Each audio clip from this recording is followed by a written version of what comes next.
Une personne sur 3 aujourd'hui ne pourra jamais devenir propriétaire de sa propre maison. Devenir propriétaire de sa propre maison aujourd'hui au Québec, c'est rendu quasiment impossible, malheureusement. C'est un rêve qui est souvent désormais réservé aux entrepreneurs et aux investisseurs immobiliers. Et avec du recul, je pense qu'on peut se mettre d'accord sur le fait que c'est rendu extrêmement difficile pour la majorité des locataires du Québec, même partout au Canada, de survivre, de payer leur loyer qui augmente en flèche.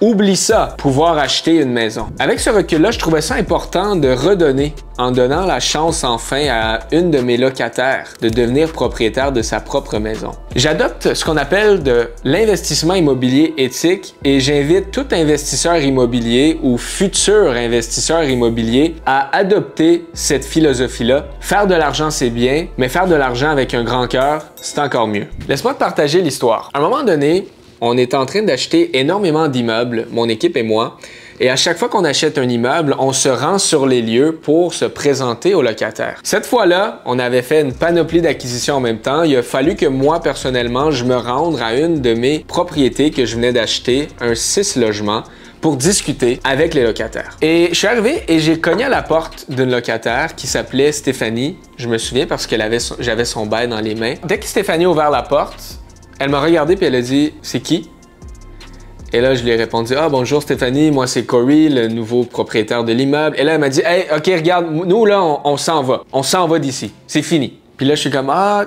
tu sais, Stéphanie, qu'est-ce qui se passe? » Je trouvais que c'était comme une première impression qui était vraiment difficile. Je trouvais ça un peu bizarre. Puis je suis comme « Ah, tu sais, qu'est-ce qui se passe? Pourquoi tu veux t'en aller? » Elle me dit « Nous là, c'est fini, on n'est plus capable d'habiter ici. Moi, mon conjoint, mes 2 filles, on veut devenir propriétaire de notre propre maison. C'est fini.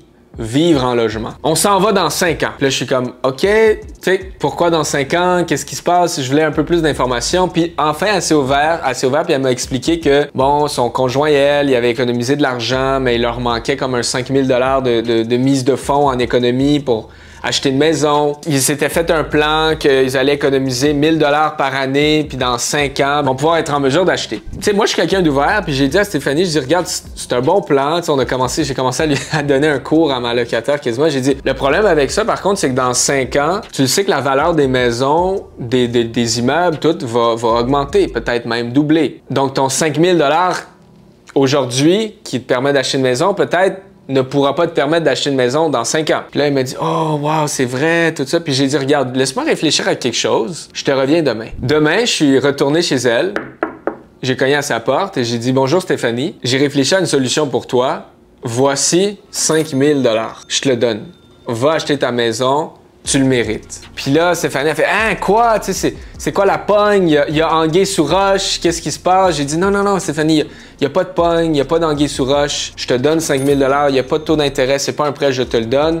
Va acheter ta maison. Toi et ta famille, vous le méritez. » Et là, Stéphanie a commencé à pleurer de joie. C'était vraiment émotionnel. Elle a rapatrié tous ses membres de sa famille, son conjoint et ses 2 filles. « Oh my God, voir qu'un propriétaire va m'aider à acheter une maison. » Tu sais, on est tellement habitués de voir aux nouvelles les méchants propriétaires, puis ci, puis ça, mais on voit jamais le bon côté. Et c'est un peu ça mon objectif aujourd'hui, de te faire montrer le bon côté, de faire de l'investissement immobilier éthique. Pendant 3 mois, ils étaient en recherche de leur maison. Tu sais, ils m'envoyaient même des fois des photos. « Hey, qu'est-ce que tu penses de ça? » Je crois qu'ils voulaient un peu m'impliquer dans leur processus, même si c'est à eux la décision. Et finalement, ils ont trouvé une maison, ils ont visité, ils ont inspecté, je leur ai donné des contacts et ils sont devenus propriétaires. Et cette journée-là a complètement changé leur vie. Quand je raconte cette histoire-là aux gens, les gens me disent toujours « Corey, t'es donc ben stupide. T'as donné 5 000 $ à une locataire, puis en plus de ça, tu te retrouves avec un logement de vide, un logement vacant, sans revenu. » Puis moi, je suis un gars qui regarde toujours les 2 côtés de la médaille. Alors, regardons les 2 côtés. D'un côté, j'ai donné 5 000 $ à une locataire, j'ai changé leur vie complètement, ils ont pu acheter leur maison. De l'autre côté, en échange, moi, je me suis retrouvé avec un logement de vacant. Quand j'avais acheté l'immeuble, la locataire Stéphanie me payait un loyer de 600 $ par mois. Et quand je l'ai aidé à acheter sa maison, le logement était vide, je l'ai rénové et je l'ai reloué au prix du marché qui était de 1 300 $ par mois. C'est donc une augmentation de 700 $ par mois que je viens de créer en cash flow positif pour le restant de ma vie, pour moi et ma famille. Puis là, je sais qu'il y en a qui vont dire, oui, mais le TAL, le tribunal administratif du logement, il ne laissera pas faire ça, tu sais, t'as pas le droit. Je ne vais pas au TAL la majorité du temps. Je m'entends super bien avec mes locataires. Je m'assure de changer leur vie. Je m'assure que ça soit gagnant-gagnant. Je m'assure que ça soit éthique, légal et juste. Le TAL n'a rien à voir avec un locataire et un propriétaire qui s'entendent bien. On a eu un accord, une entente, les deux, on a gagné. Le TAL, il est là seulement quand un propriétaire et un locataire ne s'entendent pas.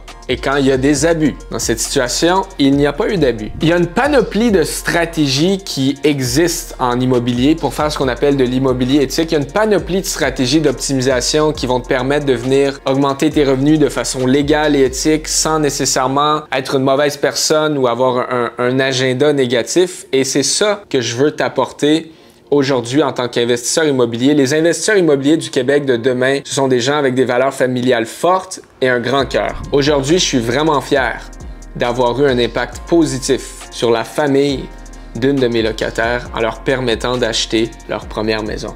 Si toi aussi, tu es un peu comme moi et que tu as des valeurs familiales très fortes et que tu veux faire de l'investissement éthique, suis-moi sur YouTube, abonne-toi à ma chaîne, like cette vidéo, donne un pouce bleu et écris-moi un commentaire. Je vais m'assurer d'y répondre. On se voit dans une prochaine vidéo.